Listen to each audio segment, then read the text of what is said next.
ఇందిరమ్మ ఇండ్ల పండుగ కార్యక్రమంలో పాల్గొన్న ప్రభుత్వంలోని పెద్దలందరూ, ప్రభుత్వ అధికారులు, పాత్రికేయ మిత్రులకు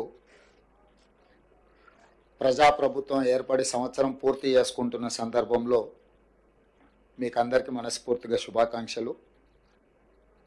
ఈ సంవత్సర పరిపాలనలో సహచార మంత్రివర్గ సభ్యులు, పార్లమెంట్ సభ్యులు, శాసనమండలి సభ్యులు, శాసనసభ్యులు, అధికారులు అందరూ, పాత్రికేయ మిత్రులు అందించిన సంపూర్ణమైన సహకారంతో తెలంగాణ రాష్ట్రాన్ని అభివృద్ధి పదం వైపు నడిపిస్తూ ఇతర రాష్ట్రాల వాళ్ళు తెలంగాణ రైజింగ్ అనుకునే విధంగా కార్యక్రమాలను చేపట్టి వాటిని ముందుకు తీసుకెళ్తూ రెండవ సంవత్సరంలోకి మనం అడుగుపెట్టబోతున్నాం. ఈ రెండవ సంవత్సరంలోకి అడుగుపెట్టే సందర్భంగా తండాలలో, గూడాలలో, మారుమూల పల్లెల్లో, పట్టణ ప్రాంతంలోని బస్తీలలో ఉండే పేదవాళ్లకు ఆత్మగౌరవంతో బ్రతకడం అనేది ఒక కళ. ఈ కళను ఈనాడు కాదు, ఆనాడే శ్రీమతి ఇందిరమ్మ గుర్తించారు. అందుకే ఇందిరమ్మ రోటీ కపడా ఔర్ మకాన్ ఈ నినాదంతో పేదరికాన్ని నిర్మూలించడం ద్వారా కూడు, గూడు, గుడ్డ ప్రతి వాళ్ళకు అందించాలన్న లక్ష్యంతో పాటు వ్యవసాయ భూమి ఆత్మగౌరవం, గ్రామంలో గుర్తింపు ప్రతి కుటుంబానికి అని గుర్తించి వ్యవసాయ సీలింగ్ యాక్ట్ తీసుకురావడం ద్వారా వేలాది ఎకరాల భూములు, దేశం మొత్తం కోట్లాది ఎకరాల భూములు, కొద్దిమంది గుప్పిట్లో బందీ అయిన భూములను అగ్రికల్చర్ సీలింగ్ యాక్ట్ తీసుకురావడం ద్వారా ఈ భూములన్నిటిని కూడా ప్రభుత్వం తీసుకొని ప్రధానంగా దళితులకు, గిరిజనులకు, బలహీన వర్గాలకు పంచిపెట్టడం ద్వారా వాళ్ళ ఆత్మగౌరవాన్ని పెంపొందించింది శ్రీమతి ఇందిరాగాంధీ గారు. దాదాపుగా 25 లక్షల ఎకరాలు దళితులకు, పేదవాళ్లకు, 10 లక్షల ఎకరాలు పోడు భూముల పట్టాలు గిరిజనులకు, 35 లక్షల ఎకరాల భూ పంపకాలు ఒక తెలంగాణ రాష్ట్రంలోనే చేపట్టి ఈరోజు ఏ గ్రామానికి వెళ్ళినా దళితుడి దగ్గర ఉన్న భూమిని ఒకసారి చూస్తే ఆ భూమి ప్రదాత వాళ్ళ తల్లిదండ్రులు, వాళ్ళ తాతల నుంచి వచ్చిన స్థిరాస్తి కాదు, ఇందిరమ్మ వాళ్ళకి ఇచ్చిన ఆస్తి. ఇందిరమ్మ వాళ్ళ తల్లిలాగా, వాళ్ళ కుటుంబ పెద్దలాగా ఆలోచన చేయడం ద్వారా, పెద్ద మనసు, ఉన్నతమైన నిర్ణయం చేయడం ద్వారా అగ్రికల్చర్ సీలింగ్ యాక్ట్ తీసుకొచ్చి కొద్దిమంది చేతుల్లో ఉన్న లక్షలాది ఎకరాల భూములను పేదలకు పంచిపెట్టి ఈరోజు భూమి మీద పేదలకు హక్కు కల్పించిన గొప్ప నాయకురాలు శ్రీమతి ఇందిరాగాంధీ గారు. అదేవిధంగా ఆత్మగౌరవంతో బ్రతకాలి అనుకున్నప్పుడు సొంత ఇల్లు ఉండాలి, ఆ కళ నెరవేరాలి. ఆ కళ నెరవేరాలి అంటే మొదట ఇంటి పట్ట, ఇంటి స్థలం ఉండాలి. అందుకే ఏ ఊర్లో అయినా గుడి లేని ఊరు ఉండొచ్చేమో కానీ ఇందిరమ్మ కాలనీ లేని ఊరు ఈ దేశంలోనే లేదు అని నేను గర్వంగా చెప్పగలను. ఎంత మారుమూల ప్రాంతానికి వెళ్ళినా, చిట్టడువుల్లో నివసించే ఆదివాసీలకు కూడా ఇందిరమ్మ కాలనీలను, ఇందిరమ్మ ఇళ్ల పట్టాలు ఇచ్చి వాళ్ళ ఆత్మ గౌరవాన్ని నిలబెట్టి వాళ్ళు సొంత ఇంటి కళను నెరవేర్చే విధంగా ఇండ్లు కట్టుకోవడానికి అన్ని రకాలుగా, నాకు తెలిసి 10,000 రూపాయలతో మొదలుపెట్టి మొదట్లో 4 తాటాకులు, 10 వెదర్ బొంగులు, 4,000 రూపాయల నగదుతో మొదలైన ఇందిరమ్మ ఇల్లు కాలక్రమేణా రాజశేఖర రెడ్డి గారు వచ్చే వరకు 1,25,000కు పెరుగుకుంటూ వచ్చింది. ఈరోజు ప్రజాప్రభుత్వం కాంగ్రెస్ పార్టీ అధికారంలోకి వచ్చిన తర్వాత 5 లక్షల రూపాయలకు పెంచడం జరిగింది. ఎందుకంటే ఈరోజు పెరిగిన ధరలు పేదవాడి అవసరాలను దృష్టిలో పెట్టుకొని ప్రతి పేదవాడికి 5 లక్షల రూపాయలు ఉచితంగా ఇచ్చి వాళ్ళకి ఇండ్లు కట్టుకోవడానికి ప్రభుత్వం అండగా నిలబడాలన్న ఆలోచనతోని ఈ పథకాన్ని తీసుకొచ్చినాం. ఇదే కాదు, గతంలో ఇందిరమ్మ ఇండ్లు కొన్ని లోన్ల ద్వారా పేదలకు ఇచ్చిన ఇండ్లు ఉన్నాయి. ఆ ఇండ్లకు కూడా వాళ్ళ లోన్లు ప్రభుత్వమే తీర్చి ఈరోజు 7,000 మంది కుటుంబాలకు ఆ లోన్ల నుంచి కూడా విముక్తి కలిగే నిర్ణయం తీసుకున్నాం. వాళ్ళ సొంత ఇంటి కళ ఈరోజు వాళ్ళకు రుణ విముక్తి చేయడం ద్వారా ప్రభుత్వం ముందుకు సాగుతున్నది. అందుకే ఈరోజు గృహ నిర్మాణ శాఖ మంత్రివర్యులు పొంగులేటి శ్రీనివాసరెడ్డి గారు ప్రజాపాలనలో గ్రామ సభల ద్వారా సేకరించిన అప్లికేషన్లను విశ్లేషించడమే కాకుండా అర్హులైన అందరి వివరాలను కేంద్ర ప్రభుత్వానికి అందించి కేంద్ర ప్రభుత్వం నుంచి రావాల్సిన నిధులను రాబట్టుకునే కార్యక్రమాన్ని చేపట్టడమే కాకుండా ఈ కార్యక్రమం లక్ష్యం ఎంత గొప్పదైనా అమలులో లోపాలు ఉంటే పూర్తిగా ప్రభుత్వ విశ్వసనీయత దెబ్బతింటుంది, పేదవాళ్ళకు అన్యాయం జరుగుతుందన్న ఆలోచనతోటి ఒక గొప్ప లక్ష్యంతో ప్రజాపాలనలో వచ్చిన అప్లికేషన్లు పరిశీలించడమే కాకుండా సాంకేతిక నైపుణ్యాన్ని ఆర్టిఫిషియల్ ఇంటెలిజెన్స్ను జోడించి ఏ ఒక్క ఇల్లు కూడా అనర్హులకు అందకూడదు, అర్హులైన వాళ్ళకే ఇల్లు చెందాలి అన్న ఆలోచనతోని నూతనంగా ఒక యాప్ తీసుకొచ్చి ఆర్టిఫిషియల్ ఇంటెలిజెన్స్ ద్వారా ప్రతి స్థాయిలో, పునాది స్థాయిలో, గోడల స్థాయిలో, స్లాబ్ స్థాయిలో, ఇల్లు పూర్తి చేసుకునే స్థాయిలో ప్రతి స్థాయిలో సాంకేతిక నైపుణ్యంతో ఈ ఇళ్ల నిర్మాణ కార్యక్రమాన్ని చేపట్టడమే కాకుండా గతంలో చంద్రశేఖరరావు గారు గత ప్రభుత్వం రద్దు చేసిన హౌసింగ్ శాఖను పునరుద్ధరించడమే కాకుండా పూర్తి స్థాయిలో సిబ్బందిని నియమించి క్షేత్ర స్థాయిలో పరిశీలన చేసుకుంటూ పర్యవేక్షణలో ఈ కార్యక్రమాన్ని ముందుకు తీసుకెళ్లాలని చెప్పి ఈరోజు ప్రభుత్వం నిర్ణయం తీసుకొని యాప్ని ఈరోజు రిలీజ్ చేయడమే కాకుండా విధి విధానాలను కూడా సరళీకృతం చేసి, ఎందుకంటే ఎక్కడైనా ఎవరైనా ఆర్థిక ఏదైనా అప్పు సప్పు చేసి కుటుంబంలో 2-3 ఉంటే ఇంకా కొంచెం మంచిగా కట్టుకోవాలనుకున్నప్పుడు వాళ్ళకు వెసులుబాటు ఇంటి స్థలం ఒకవేళ ఉంటే ప్రభుత్వం ఇచ్చే సంక్షేమ పథకంతో పాటు వాళ్ళు అదనంగా ఒక గది నిర్మించుకున్నా కూడా ఎలాంటి అభ్యంతరాలు పెట్టొద్దు, తద్వారా వాళ్ళు ఇంకా ఉన్నతంగా బ్రతకడానికి అవకాశం ఉంటుందని చెప్పి పేదలకు వెసులుబాటు కల్పించాలన్న ఆలోచన సూచన మా మంత్రి గారు చేయడంతో ఉప ముఖ్యమంత్రి గారు నేను కూడా ఇది మంచి సూచన అని చెప్పి వాటిని ఆమోదించడం జరిగింది. లేకపోతే ఈ నిబంధనలు పెడితే కింది స్థాయిలో తప్పిదం జరగడానికి కూడా కొంత అవకాశం ఉంటుంది. సో తప్పిదాలు జరగకుండా ఉండడానికి పేదలకు ఏది మేలు జరుగుతుందో పేదలకు న్యాయం చేయడానికి అవసరమైన అన్ని నిర్ణయాలు పారదర్శకంగా తీసుకోవాలనేది మా ప్రభుత్వం యొక్క ఆలోచన. ఆ ఆలోచనలో భాగంగా మొదటి సంవత్సరము ప్రతి నియోజకవర్గానికి 3,500 ఇండ్ల కేటాయింపులో భాగంగా 4,50,000 ఇండ్లకు 5 లక్షల రూపాయలతోని పరిపాలన అనుమతి ఇవ్వడం జరిగింది. ఈరోజు ఈ యాప్ను ప్రవేశపెట్టడం ద్వారా లబ్ధిదారుల ఎంపిక ప్రక్రియ పారదర్శకంగా సరళీకృతంగా జరగడానికి అవకాశం కలిగింది. అందుకే ఈరోజు తెలంగాణ పేదలందరికీ ఇది ఒక పండుగ.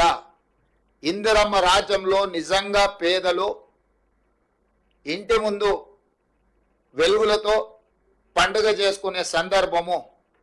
పెద్దలు అందుకే అన్నారు, ఇల్లు కట్టి చూడు, పెళ్లి చేసి చూడు అని. ఇల్లు కట్టించే బాధ్యత మేం తీసుకుంటాము.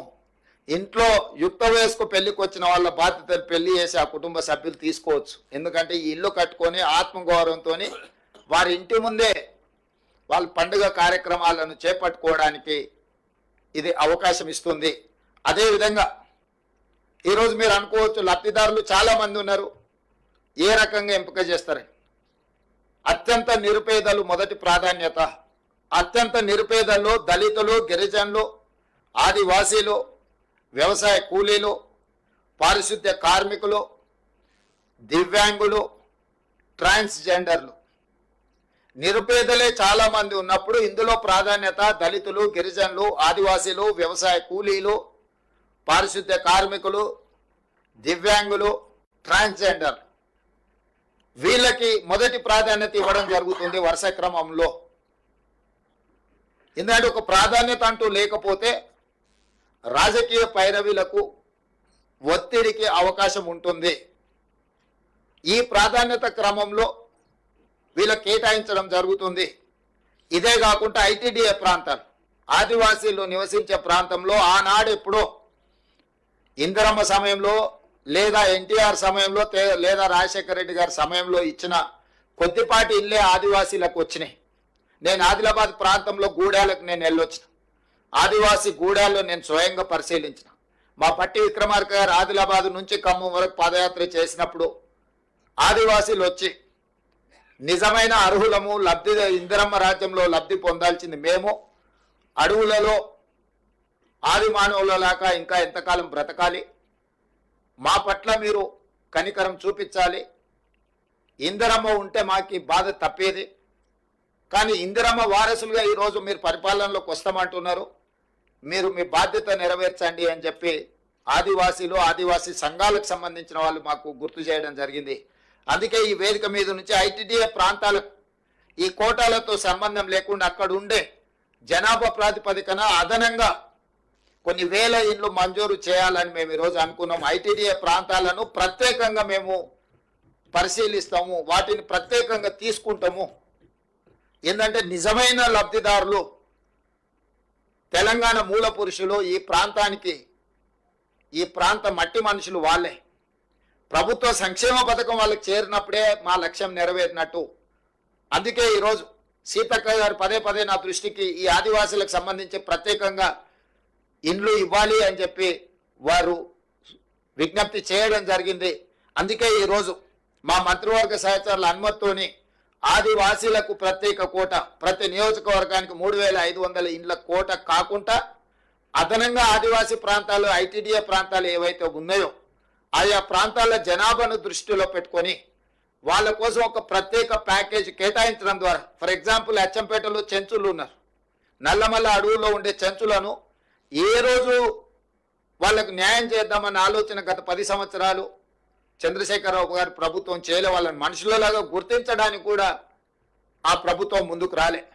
మరి అలాంటి వాళ్లకు న్యాయం చేయాలి, అలాంటి వాళ్లకు ఇందిరమ్మ రాజ్యంలో మేలు జరగాలి అన్న ఆలోచనతోటి గోండులు, ఆదివాసులు, ఆదిలాబాద్ జిల్లాలు, మీకు తెలుసు ఇంద్రవెల్లి కాల్పుల్లో చనిపోయిన కుటుంబాలకు నేనే స్వయంగా అక్కడికి వెళ్ళి వాళ్ళకందరికీ ఇందిరమ్మ ఇళ్ళ పట్టాలు ఇచ్చి వాళ్ళకు నిధులు ఇచ్చినము. ప్రత్యేకంగా వాళ్ళ గూడాలను అభివృద్ధి చేయడానికి ఆ రోజు మాట ఇచ్చొచ్చినము. అది ఖమ్మం, భద్రాచలం కావచ్చు, లేదా ఉట్నూరు ప్రాంతం కావచ్చు, ఎన్ని ఐటీడీఏ ప్రాంతాలు ఉన్నాయో ఐటీడీఏ ప్రాంతాలను ప్రత్యేకంగా ప్రభుత్వము పరిగణిస్తుంది.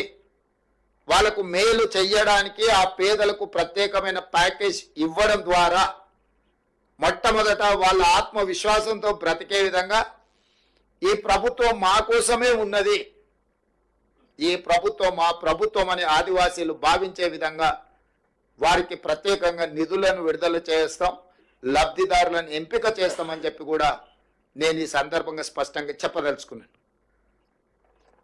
పొంగులేటి శ్రీనివాసరెడ్డి గారు చెప్పినట్టు 10 సంవత్సరాలు 2004 నుంచి 2014 వరకు డాక్టర్ వైఎస్ రాజశేఖర రెడ్డి గారి నేతృత్వంలో 2 సార్లు శ్రీమతి సోనియా గాంధీ గారి నాయకత్వంలో ఇక్కడ ప్రభుత్వాలు ఏర్పడ్డాయి. 10 సంవత్సరాలు చంద్రశేఖరరావు గారు ముఖ్యమంత్రిగా కొనసాగిండ్రు. నేను ఈరోజు సూటిగా వాళ్ళని ప్రశ్నించడమే కాదు ప్రజలకు వివరించదలుచుకున్నా. 2004 నుంచి 2014 వరకు కాంగ్రెస్ పార్టీ అధికారంలో ఉన్నప్పుడు పేదలకు 25,04,000 ఇందిరమ్మ ఇండ్ల పంపకాలు తెలంగాణ రాష్ట్రంలో ఇవ్వడం జరిగింది. 25,04,000 ఇండ్లు 2004 నుంచి 2014 వరకు కాంగ్రెస్ పార్టీ అధికారంలో ఉన్నప్పుడు పేదలకు మేము ఇందిరమ్మ ఇండ్లు ఇచ్చినాము. ప్రత్యేక తెలంగాణ రాష్ట్రం ఏర్పడ్డదే పేదవాళ్ల కోసం, పేదవాళ్ల బలిదానాలతో, పేదవాళ్ల త్యాగాలతో, పేదవాళ్ల పోరాటాలతో. పేదవాళ్లే అన్ని కష్టాలను ఎదుర్కొని తెలంగాణ రాష్ట్రం తెచ్చుకుంటే ఆ పేదవాళ్లకు చంద్రశేఖరరావు గారు ఇస్తాన్న డబుల్ బెడ్రూమ్ ఇండ్లు 1,52,000 అని ఇప్పుడే మా మంత్రి గారు చెప్పారు. అందులో 60-65 పూర్తి చేసి మిగతా అర్ధాంతరంగా ఆగిపోయినాయి. ఇప్పుడు వాటిని పూర్తి చేసే బాధ్యత మేము తీసుకున్నాం. నిన్నగాక మొన్ననే వాటిని పూర్తి చేయడానికి దాదాపుగా 195 కోట్ల నిధులను వారు అసంపూర్తిగా వదిలేసిపోయిన డబుల్ బెడ్రూమ్ ఇళ్లను పూర్తి చేయడానికి కూడా 195 కోట్ల రూపాయలను మా ప్రభుత్వం విడుదల చేసింది. వారు మేమే కట్టినాం మీరు మూసీ నదిలో పేదలకు ఇస్తున్నాయి మేమే అని మీరు అర్ధాంతరంగా ఎక్కడక్కడ వదిలేసి పోయినరు. 10 సంవత్సరాలు ఏ రోజు కూడా మీరు వాటి మీద దృష్టి పెట్టలేదు. ఆ పేదల్ని మనుషులలాగానే మీరు చూడడానికి ఇష్టపడలేదు. కానీ మీకు కావలసిన ప్రగతి భవన్ను 9 నెలల్లో పూర్తి చేసుకున్నారు. మీకు కావలసిన వాస్తు కోసం నిర్మించుకున్న సచివాలయం 9 సంవత్సరాలలో పూర్తి చేసుకున్నారు. మీకు కావలసిన ఫామ్ హౌస్లు అది గజ్వేల్లో కావచ్చు, జన్వాడలో కావచ్చు, లేకపోతే మొయినాబాద్లో కావచ్చు, వివిధ ప్రాంతాలలో 100 ఎకరాలలో ఫామ్ హౌస్లు పూర్తి అయిపోయినాయి. మీ రాజకీయ పార్టీలకు 33 జిల్లాలలో ఎకరాల కొద్ది నిర్ణాయకమన్ననే హైకోర్టులో చర్చకు వచ్చినప్పుడు ఎకరాలల్లో బీఆర్ఎస్ భవనాలను నిర్మించుకున్నారు, భూములను కేటాయించుకున్నారని కోకాపేటలో 11 ఎకరాల భూ కేటాయింపుతో పాటు 33 జిల్లాలలో మీ పార్టీ కార్యాలయాలను కోట్ల రూపాయలు పెట్టి మీరు నిర్మించుకున్నారు. మీ భవనాలను నిర్మించుకోవడానికి, మీ ఫామ్ హౌస్లను నిర్మించుకోవడానికి, మీ పార్టీ కార్యాలయాలను నిర్మించుకోవడానికి చూపించిన శ్రద్ధ, కేటాయించిన నిధులు, తీసుకున్న భూములు, పేదవాళ్ళ పట్ల మీరు చిత్తశుద్ధి చూపించలేదు. స్పష్టంగా మీ ప్రాధాన్యత మీరే. మీ ప్రాధాన్యత మీ భవనాలు, మీ ఫామ్ హౌజులు, మీ పార్టీ కార్యాలయాలే.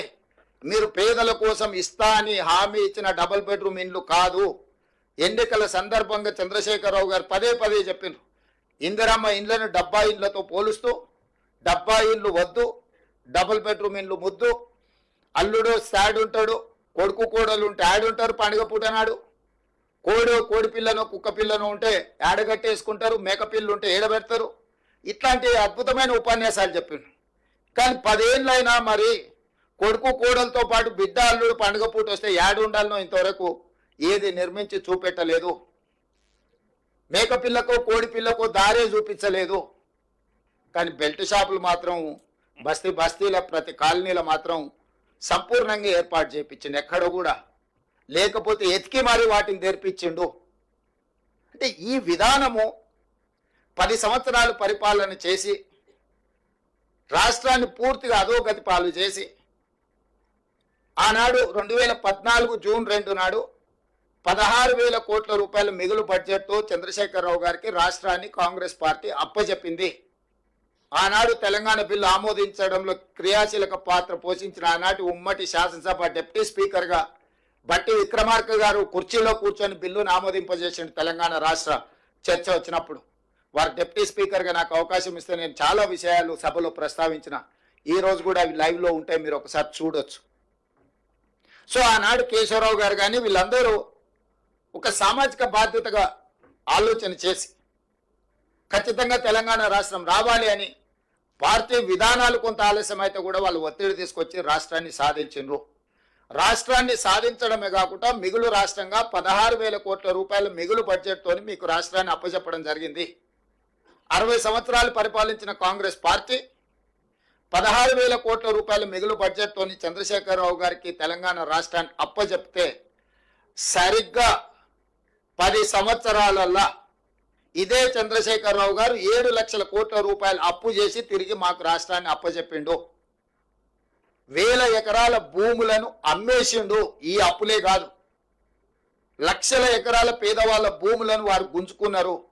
నేను వాటన్నిటి లోతుకు పోదలుచుకోలే. నేను ఒకటే మాట ఏం చెప్పదలుచుకున్నా అంటే పరిపాలన పట్ల ఉన్న చిత్తశుద్ధి 60 సంవత్సరాలు పరిపాలించి 25 లక్షల ఇందిరమ్మ ఇండ్లు ఇచ్చి 35 లక్షల ఎకరాల భూములు పేదలకు పంచిపెట్టి ఇన్ని యూనివర్సిటీలు, ఇన్ని రోడ్లు, ప్రతి గ్రామానికి కరెంటు, తాగునీరు, సాగునీరు, శ్రీశైలం, నాగార్జున సాగర్, శ్రీరామ్ సాగర్ లాంటి ప్రాజెక్టులను పూర్తి చేసి జూరాల, భీమా, నెట్టంపాడు లాంటి ప్రాజెక్టులను చేసి ప్రాణహిత చేవెళ్లను ప్రారంభించి పాలమూరు రంగారెడ్డి ఎత్తిపోతల ప్రాజెక్టును కొనసాగించి కల్వకుర్తి ఎత్తిపోతలను చివరి దశకు పూర్తి చేయడానికి తీసుకొచ్చి ఇన్ని కార్యక్రమాలను చేసి హైదరాబాద్ నగరంలో ఔటర్ రింగ్ రోడ్డు నిర్మించి అంతర్జాతీయ ఎయిర్పోర్టును ఏర్పాటు చేసి హైటెక్ సిటీ నిర్మాణాలు జరిగి హైదరాబాద్కు కృష్ణా గోదావరి జలాలను తాగునీటిని తరలించి హైదరాబాద్ నగరంలో మెట్రోను విస్తరించి ఇన్ని రకాల కార్యక్రమాలు చేపట్టి రాజీవ్ స్వగృహం మీద కూడా దాదాపుగా 25 లక్షల ఇల్లు పట్టణ ప్రాంతాలలో ఉన్న వాళ్ళకు కూడా కేటాయించడం జరిగింది. ఇన్ని కార్యక్రమాలు అభివృద్ధి కార్యక్రమాలు, సంక్షేమ పథకాలు, పెన్షన్స్ కావచ్చు, రాజీవ్ ఆరోగ్యశ్రీ కావచ్చు, ఫీజు రియంబర్స్మెంట్ కావచ్చు, ప్రతి విషయంలో సంక్షేమాన్ని, అభివృద్ధిని రెండు కళ్ళలాగా భావించి 60 సంవత్సరాలు పరిపాలించి జూన్ 2, 2014 నాడు 16,000 కోట్ల రూపాయల మిగులు బడ్జెట్తో చంద్రశేఖరరావు గారికి మేము అప్పగించడం జరిగింది. సరిగ్గా 10 ఏళ్లలో రాష్ట్రాన్ని ఆర్థిక సంక్షోభంలోకి నెట్టేసి 7 లక్షల కోట్ల రూపాయల అప్పు చేసి, అప్పు మిత్తి చెల్లించడానికి మళ్ళీ అప్పు చేసే పరిస్థితి కల్పించి మా చేతికి రాష్ట్రాన్ని అప్పచెప్తే వాస్తవాలను గ్రహించి శాసనసభలోనే ఆర్థిక మంత్రి గారు, ఉప ముఖ్యమంత్రి గారు వైట్ పేపర్స్ ప్రవేశపెట్టి అక్కడి నుంచి ప్రయాణం మొదలుపెట్టి ఒక్కటొక్కటిగా సర్దిద్దుకుంటూ జరిగిన తప్పిదాలను సవరించుకుంటూ ఎవరి మీదనో ఆరోపణలు చేసుకుంటూ ఎవరినో నిందించుకుంటూ కాలం గడపకుండా ఒక మంచి పరిపాలన విధానంతో ఒకటొక్కటిగా పరిష్కరించుకుంటూ మేము ముందుకు వస్తున్నాము. ఈ కార్యక్రమాలు చేపట్టినప్పుడు ప్రతిపక్షంగా మాకు సహకరించాలి, కొంత సమయం ఇవ్వాలి. ఎక్కడైనా ఏదైనా వాళ్ళకి ఇంతకంటే బాగా పనిచేయడానికి అవకాశం ఉందన్నప్పుడు సూచన చేయాలి. ప్రభుత్వానికి వచ్చి రిప్రజెంటేషన్స్ ఇవ్వాలి. గతంలో రాజశేఖర రెడ్డి గారికి, చంద్రబాబు నాయుడు గారికి కుదిరినా కుదరకపోయినా, చంద్రబాబు నాయుడు గారు ముఖ్యమంత్రిగా ఉన్నప్పుడు రాజశేఖర రెడ్డి గారు ప్రజల తరఫున రిప్రజెంటేషన్స్ ముఖ్యమంత్రి గారికి వెళ్ళి ఇచ్చి విషయాలు చర్చించేవాడు. తిరిగి రాజశేఖర రెడ్డి గారు ముఖ్యమంత్రి అయిన తర్వాత సేమ్ చంద్రబాబు నాయుడు గారు మళ్ళీ ప్రజల తరఫున పబ్లిక్లో తిరిగినప్పుడు వారి దృష్టికి వచ్చిన విషయాలు నివేదికల రూపంలో ముఖ్యమంత్రులకు ఇచ్చి ప్రభుత్వాలకు సూచన చేసేవాడు. లేదు, ఇగో ఇందులో మీరు అమలు చేస్తున్న సంక్షేమ పథకంలో ఇగో ఇక్కడ కొంత ప్రజలకు కష్టమవుతుంది, దీన్ని సవరించుకోండి అని చెప్పేవాళ్ళు. వాళ్ళు సవరించుకునేవాళ్ళు. ఒక మంచి సాంప్రదాయం ఉండే ఉమ్మడి రాష్ట్రంలో కూడా తెలంగాణ ఉద్యమం అంత జరిగిన హరీష్ రావు గారు 2008 ఉప ఎన్నికలు జరిగిన తర్వాత రాజశేఖర రెడ్డి గారిని కలిసిండు. ఆ రోజు బొకే ఇచ్చి రాజశేఖర రెడ్డి గారిని కలిసిన తర్వాత హరీష్ రావు గారు పార్టీ మారుతున్నాడు, మామను వెన్నుపోటు పొడిచి ప్రభుత్వంలోకి పోతున్నాడని పెద్ద చర్చ వచ్చింది. వారు బయటకు వచ్చి ఏం వివరణ ఇచ్చారు? లేదు సిద్దిపేటకు డిగ్రీ కాలేజ్ కావాలని నేను డాక్టర్ వైఎస్ రాజశేఖర రెడ్డి గారిని కలిసిన, నా నియోజకవర్గ అభివృద్ధి కోసం నేను ఆనాటి ముఖ్యమంత్రిని కలిసిన అని వారు వివరణ ఇచ్చుకున్నారు.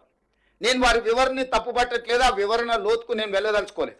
అంటే అంత తెలంగాణ ఉద్యమం ఉవ్వెత్తున జరుగుతున్నప్పుడు తెలంగాణ ఏర్పాటుకు ప్రతిబంధకంగా రాజశేఖర రెడ్డి గారు ఉన్నారని చంద్రశేఖరరావు గారు ఆరోపించిన ముఖ్యమంత్రి దగ్గరికి హరీష్ రావు గారు స్వయం వెళ్ళి నియోజకవర్గ అభివృద్ధి కోసము నిధులు కావాలి అని రిప్రజెంట్ చేయగలిగిన ఒక సాంప్రదాయం ఆనాడు ఉండే, భావోద్వేగాలు ఉన్న నియోజకవర్గాల అభివృద్ధికి శాసనసభ్యులు వెళ్ళి ప్రభుత్వాన్ని కలిసి నిధులు తీసుకెళ్లే సాంప్రదాయం ఉండే.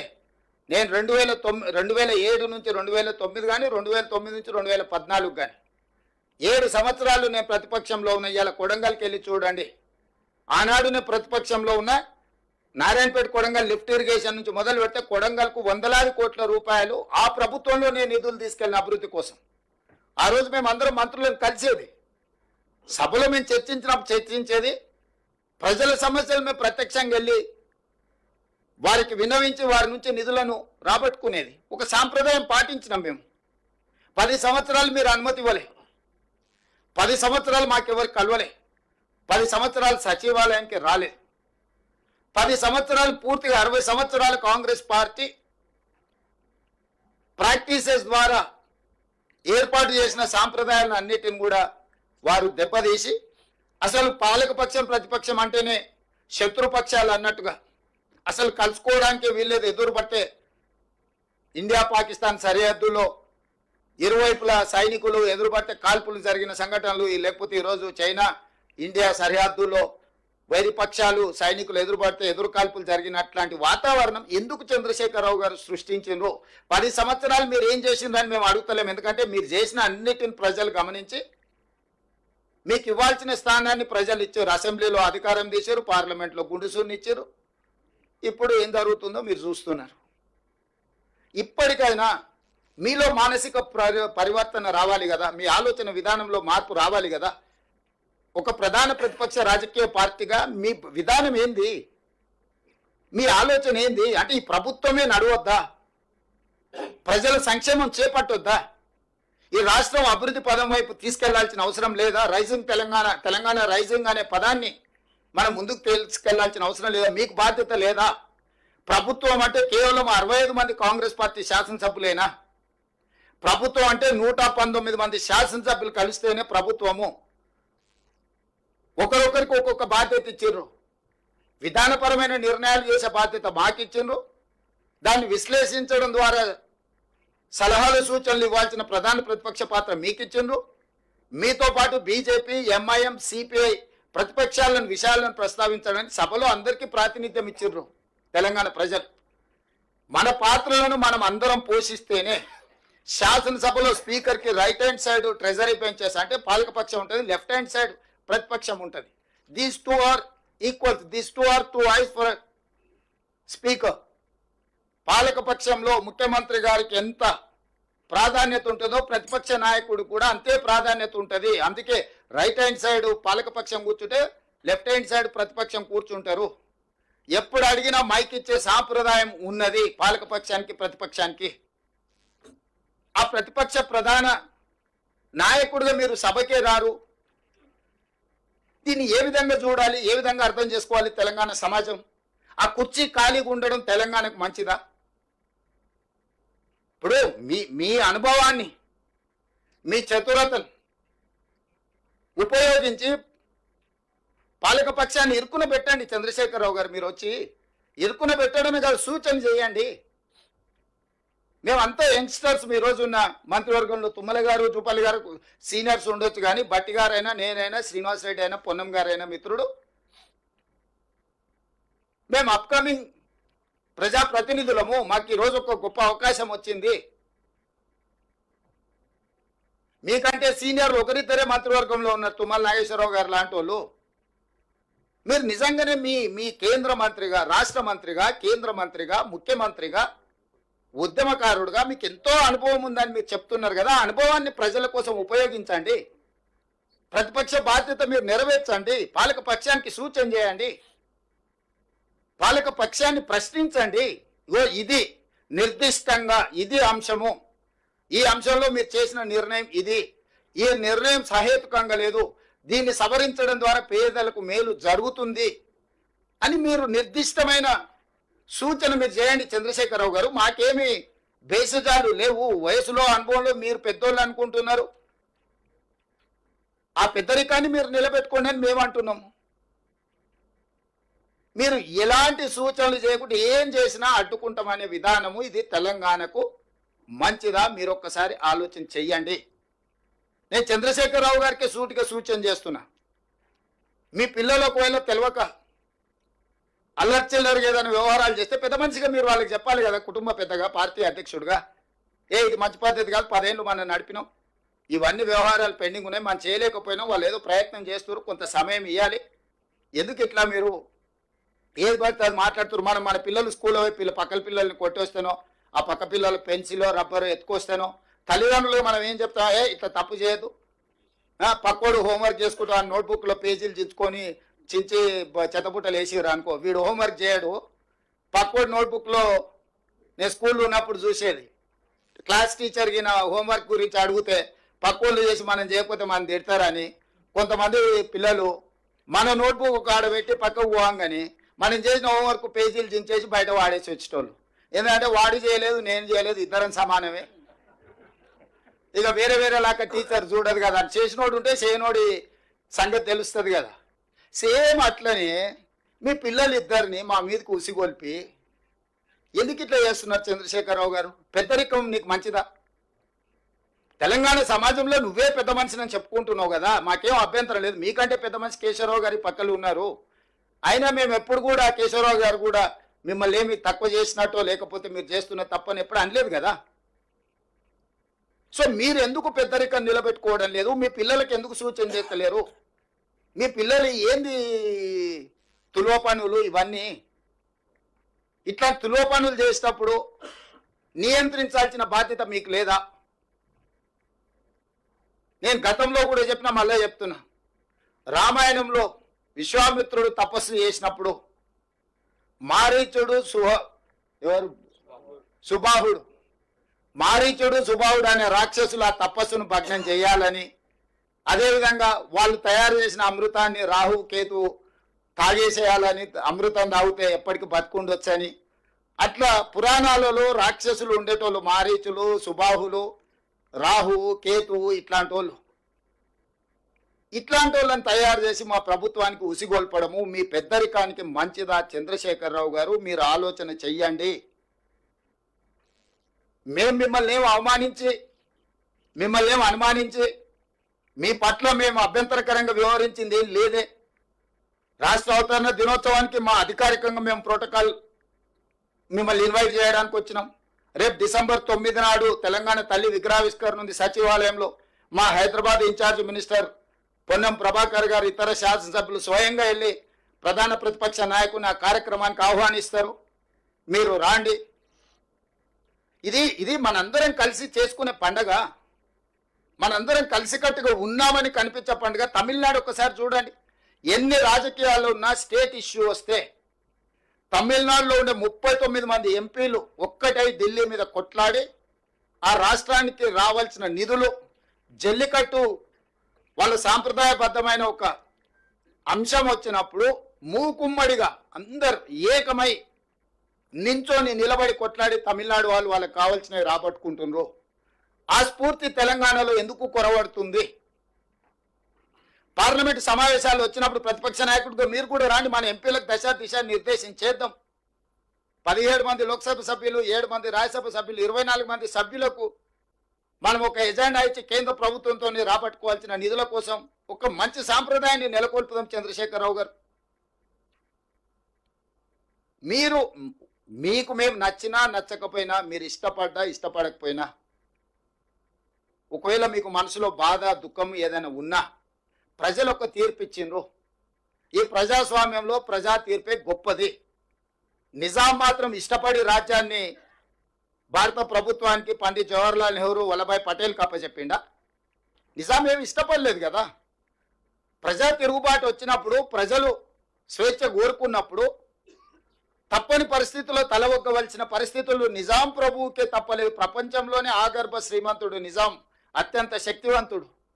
అలాంటి నిజామే ప్రజా ఉద్యమం వచ్చినప్పుడు, సాయుధ రైతాంగ పోరాటం జరిగినప్పుడు నిజాం ప్రభువు గారే తల వంచి భారత ప్రభుత్వానికి తన రాజ్యాన్ని అప్పగించిన పరిస్థితి మనం కళ్ళతో చూసినాం. అదేం ఎప్పుడో జరిగింది కాదు.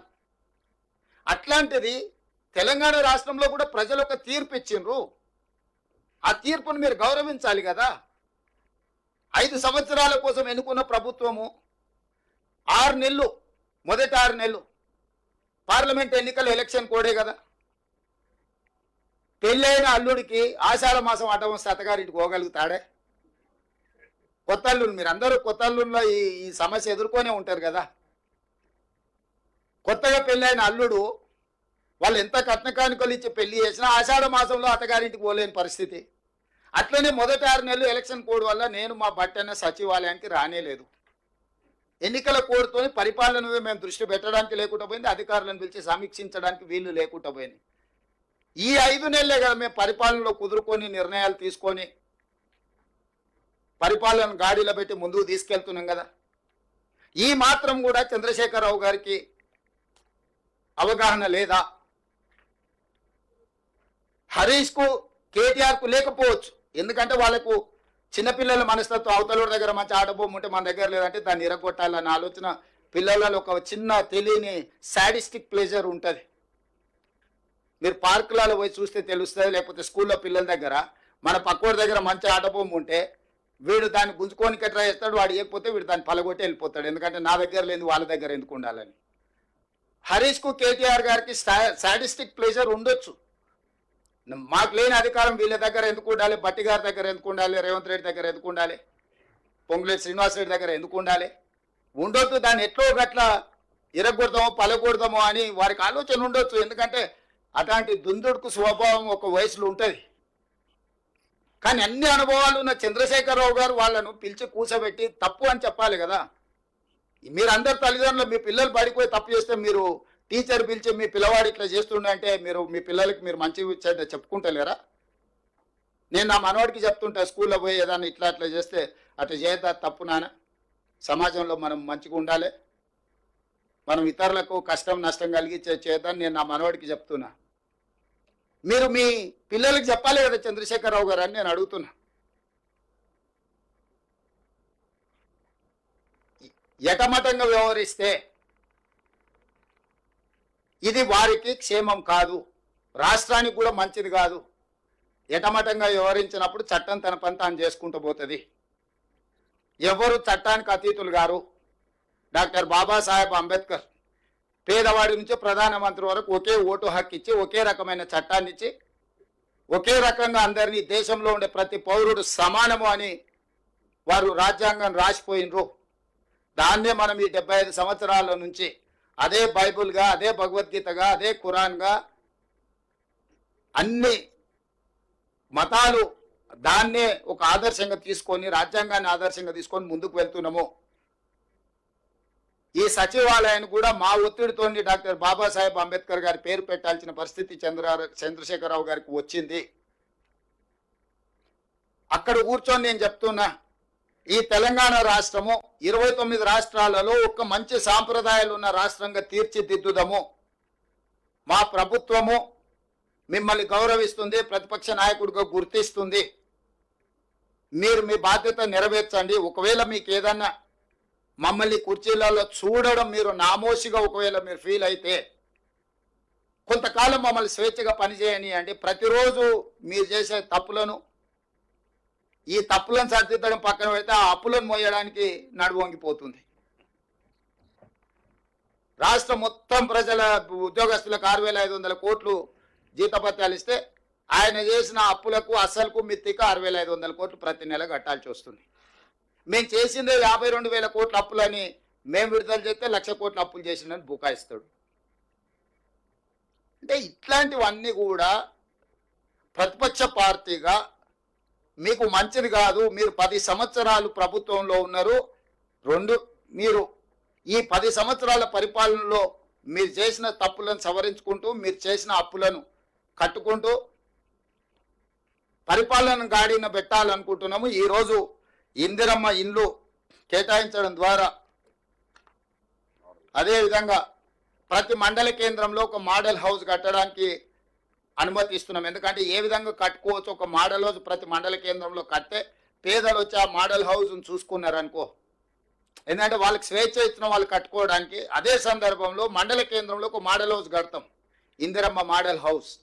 దాన్ని చూడడం ద్వారా వాళ్ళు ఎట్లా ప్రతి ఇంచ్ ఎట్లా ఉపయోగించుకోవచ్చో, ప్రతి ఇంచ్ వాళ్ళ ఇంట్లో వాళ్ళు ఎట్లా వినియోగించుకోవచ్చో, వాళ్ళ కిచెన్ కానీ, బెడ్రూమ్ కానీ, అటాచ్డ్ బాత్రూమ్ కానీ, హాల్ కానీ ఏ రకంగా మెటిక్యులస్గా డిజైన్ చేయించవచ్చో, మంచి సాంకేతిక నైపుణ్యం ఉన్న ఆర్కిటెక్ట్స్తో కొన్ని డిజైన్ చేసినాం. ఇక్కడ డిజైన్స్ కూడా మేము ముందర డిస్ప్లే చేసినాం.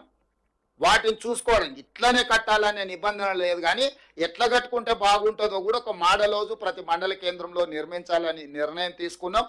నిరుపేదలకు ఎవరైనా మండల కేంద్రానికి వచ్చినప్పుడు ఆ మోడల్ హౌస్ను చూసుకొని పోయే విధంగా ఏర్పాటు చేస్తాం. ఇది ఒక మంచి కార్యక్రమం. మిడ్మానేరు ప్రాంతానికి కేసీఆర్ గారు అల్లుడు, సిరిసిల్ల రాజన్న వేములవాడ పోయినప్పుడు మాట ఇచ్చిండు, మీ ముప్పు గ్రామాల అల్లుడే ముఖ్యమంత్రి అయ్యాడు, మీకు ఇస్తున్నాం ఇండ్లు అని. ఇవ్వలే, కానీ నేను ఇచ్చిన 5,000 ఇండ్లు మన పోయి. అంటే వారు చెయ్యలేని విషయాలను మేము పరిష్కరిస్తున్నాము. మేమేం గొప్పగా కూడా చెప్పుకుంటలేము, బాధ్యత అనుకుంటున్నాం. గొప్పల కోసం చెప్పడం లేదు. బాధ్యతను మేము ఏ విధంగా నిర్వహిస్తున్నామో మీకు అందరికీ వివరిస్తున్నాము. మా బాధ్యతను మమ్మల్ని నెరవేర్చనియండి. మొదటి సంవత్సరం ఉత్సవాలలో మీరు పాల్గొనండి. వారికి ఈ వేదిక మీద నుంచే పొన్నం ప్రభాకర్ గారికి సూచన చేస్తున్న ప్రోటోకాల్ ఆఫీసర్స్ కూడా కల్వకుంట్ల చంద్రశేఖరరావు గారు సమయం తీసుకొని, ప్రధాన ప్రతిపక్ష నాయకుడు, అదేవిధంగా భారతీయ జనతా పార్టీ అధ్యక్షుడు, కేంద్ర మంత్రి కిషన్ రెడ్డి గారికి, బండి సంజయ్ గారికి, ప్రత్యేకంగా పొన్నం ప్రభాకర్ గారే ప్రోటోకాల్ ఇన్ఛార్జ్ కింద మినిస్టర్గా వారు వెళ్ళి వారికి ప్రత్యేకంగా ఆహ్వాన లేఖలు అందించి ఈ కార్యక్రమంలో పాల్గొని, ఎందుకంటే ఈ పండుగ అందరి పండుగ, ఇది ఒక కాంగ్రెస్ పార్టీదో ఇంకోరిదో కాదు. ఈ ప్రభుత్వం అందరిది, ఈ సంక్షేమం అందరిది, ఈ రాష్ట్ర అభివృద్ధి అందరిది. ఇందులో అందరూ భాగస్వాములు కావాలి. అందరినీ భాగస్వాములు కావాలని నేను పిలుస్తున్న 7, 8, 9 తారీఖుల్లో ఈ సచివాలయ ప్రాంగణం నెక్లెస్ రోడ్డు బుద్ధ పూర్ణిమ ప్రాంతం, ఇదంతా కూడా కంప్లీట్గా తెలంగాణ సంబరాలు జరుగుతాయి. 3 రోజులు సాయంత్రం పూట ఒక కార్నివాల్, ఒక అద్భుతమైన పండుగ వాతావరణాన్ని ఇక్కడ ఉప ముఖ్యమంత్రి బట్టి విక్రమార్క గారి నేతృత్వంలో తెలంగాణ కవులు, కళాకారులు, తెలంగాణ సంస్కృతి, తెలంగాణ పిండి వంటలు, మహిళా సంఘాల గ్రూపులు, ఇవన్నీ కూడా ఈ ప్రాంతానికి ప్రతిరోజు సాయంత్రము ఒక మంచి వాతావరణం, ఒక వనభోజనాలకు వెళ్ళినప్పుడు మనం ఎట్లాంటి వాతావరణం ఉంటుందో, ఒక బోనాల పండుగ, బతుకమ్మ పండుగ చేసుకున్నప్పుడు ఎట్లుంటుందో, దసరా పండుగకు జమ్మికి వెళ్తే ఏ విధంగా మన అందరం కలుసుకుంటామో అట్లాంటి వాతావరణం హైదరాబాదు నగరం నడిబొడ్డున సచివాలయం ముందల నక్లెస్ రోడ్లో 7, 8, 9 అద్భుతమైన సాంస్కృతిక సాంప్రదాయబద్ధమైన కార్యక్రమాలు సాయంత్రం పూట ఉంటాయి. అందరూ ఆహ్వానితులే. తెలంగాణ వాళ్ళే కాదు, ఇతర రాష్ట్రాలు, ఇతర దేశాల వాళ్ళు కూడా మన సంస్కృతిని, సాంప్రదాయాలను, మన పిండి వంటల రుచులను చూడడానికి ఇక్కడికి రావచ్చు. ఒక గణేష్ నిమజ్జనం జరిగినప్పుడు ఇక్కడ ఎట్లాంటి వాతావరణం ఉంటుందో అట్లాంటి వాతావరణం ట్యాంక్ బండ్ మీద ఉండాలి అని, మనందరం కలిసి పండుగ చేసుకోవాలని, ఈ పండుగ అందరిది, పండుగలో అందరూ పాల్గొనాలి, ఇంక్లూడింగ్ మీడియా మిత్రులు కూడా. మీరు కూడా మీ కుటుంబాలతో వచ్చి సాయంత్రం పూట కొంత సమయం కుటుంబానికి ఇవ్వండి. ఎప్పుడు ఉద్యోగం చేసుడు, స్క్రోలింగ్లు పెట్టుడు, బ్రేకింగ్ న్యూస్లు పెట్టుడు, ఈ టెన్షన్ నుంచి కొంత బయట పడండి. ఎప్పుడు టెన్షన్లు ఉంటే ఆరోగ్యం తొందరగా దెబ్బతింటుంది. వాళ్ళ కోసం కూడా ప్రత్యేకంగా కొంచెం ఏర్పాట్లు, ఒక ఏమంటారు, ఒక బాక్స్, అదే INPR ఒక సపరేట్ ఎంక్లోజర్ మీడియా మిత్రులకు కూడా సపరేట్గా పెట్టి, వాళ్ళ కుటుంబాలు వచ్చినప్పుడు వాళ్ళ కుటుంబాలకు కొంత భోజనం, కొంత వాళ్ళ పిల్లలతో వచ్చి ఉండేటట్టు ఒక ఎంక్లోజర్ పెట్టి వాళ్ళ కోసం కూడా ఒక ప్రత్యేకమైన ఏర్పాట్లు. ఎందుకంటే తెలంగాణ ఉద్యమంలో వాళ్ళు చాలా చాలా క్రియాశీలక పాత్ర పోషించారు. కాబట్టి ఆ పాత్ర ఈరోజు మీకు నిజంగా ఆ పండుగ మీ కళ్ళల్లో చూడాలని మేము అనుకుంటున్నాం. తెలంగాణ రాష్ట్ర పండుగ, తెలంగాణ సంస్కృతి ఒక పండుగ, తెలంగాణ బ్రతికే ఒక పండుగ. దీంట్లో మీరందరూ భాగస్వాములు కావాలి. ఈ పండుగ సందర్భంలో ఒక మంచి వాతావరణం సృష్టించడానికి మీ వైపు నుంచి సహకారం ఉండాలి. ఇంకా 4 సంవత్సరాలు ఉంది. ఏమైనా విషయాలు ఉంటే చర్చించుకుందాం. 9 తారీఖు తర్వాత అసెంబ్లీ ఉంటుంది. అసెంబ్లీలో కూడా చర్చలు చేసుకుందాం, సమస్యలు పరిష్కరించుకుందాం. అన్ని రకాలుగా మీ అందరి సహకారాన్ని కోరుకుంటూ ఈ ఇందిరమ్మ ఇండ్లు గ్రామాలలో పండుగ చేసుకోవాల్సిందిగా కోరుకుంటూ మీ అందరి దగ్గర సెలవు తీసుకుంటున్నాను.